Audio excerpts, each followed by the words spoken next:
I was just thinking about how nice it is that nature isn't trademarked yet. It's a cool thing about nature. You can film out here, you can enjoy it, hopefully show reverence for it, and definitely use it as one of the tools in your grab bag on how to deal with the everyday grinding for those who want to come into some kind of balance with their spiritual side if you're having trouble with anxiety issues. But it's not trademarked. Pharmaceutical companies haven't figured out a way to put a stamp on it.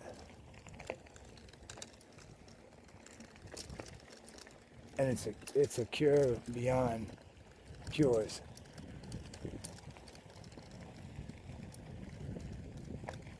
It actually is more than a cure.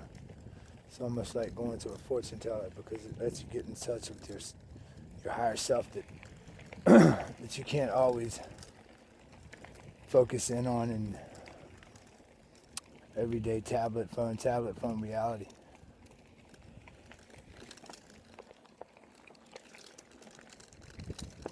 It's nice with people, our friends, but it's also really nice alone. So with that, we're saying balanced frequencies to everybody. Take care of yourselves.